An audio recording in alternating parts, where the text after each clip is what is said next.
No one has touched these dolls in a very long time. There's an elderly... Welcome to Paranormal Nightshift, your home for all things that go bump in the night and your fan stories told here.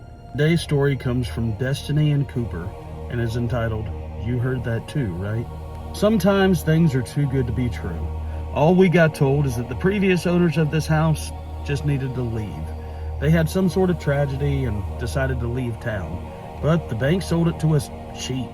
As a young couple, we needed a house and, well, it fit our budget, so we moved in right away.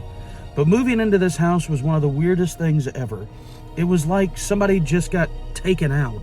There were still dishes in the dishwasher. The remote was still sitting on the TV stand. It's like somebody just left. Like somebody had gone into the house and took them away.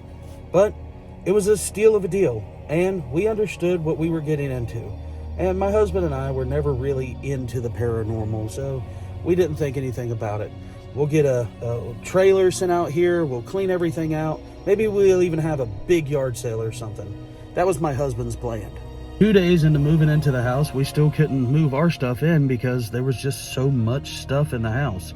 We spent the rest of the week getting everything labeled and ready for a big yard sale.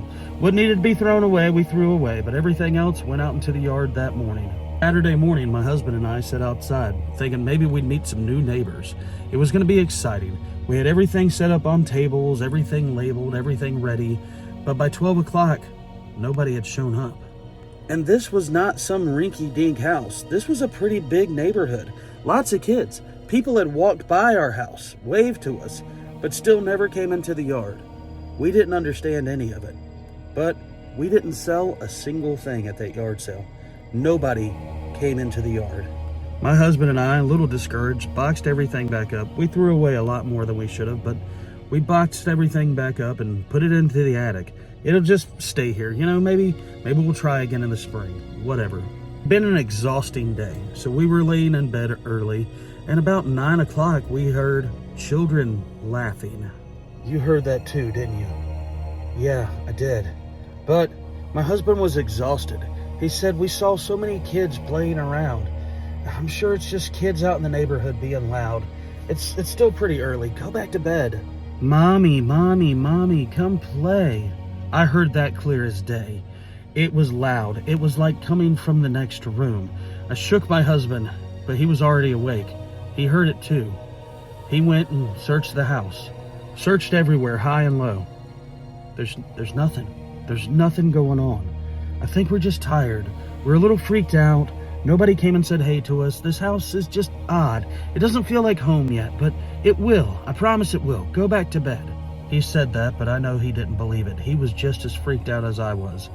The rest of the night, we just laid in bed, both of us eyes open, looking at the ceiling fan, listening to bumps and creaks all throughout this house. What have we gotten ourselves into? Next morning, about 6 o'clock, we had gotten tired of our sleepless night. We finally decided to wake up and get out of bed. My husband said he was going into the kitchen to make coffee, and that's when I heard it again. There's something about a grown man being scared. A primal scream came out of him. The scream echoed throughout the house. You would have thought that he had been hit by a car. I came running into the kitchen, and that's when I saw it as well. Every toy that we had put in the attic that day before was scattered around the living room, as if there was somebody playing with it.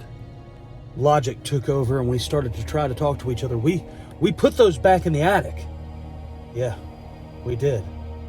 Both of us were so freaked out. We just gotta get out of the house. Something's going on. We have to get out of the house. We came walking out in the front yard, just walking. Let's just go for a walk. That's when our new neighbor, somebody we hadn't even talked to yet, but we saw yesterday, waved to us and said, "It's happening to you too, isn't it?" There used to be a little boy who lived here. The house won't let the toys go. The house isn't going to let you get rid of them. You can try, but they always come back. And he wants you to know that he's still here. The story is that he had fallen, somehow got hurt inside the house with his parents there. They didn't think anything about it. Most parents don't think when you bump your head it's anything about it. But he never woke back up. Parents tragically woke up that morning to him not being awake at all.